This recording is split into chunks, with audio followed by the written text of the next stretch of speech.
जैसन सोचले रानी ऐसन धनिया मोर बाड़ी, सावर न गोर बाड़ी हो।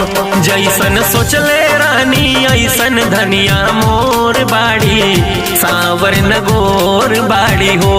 थोड़े छरहर पातर मोटे थोड़े थोर बाड़ी, सावर न गोर बाड़ी हो।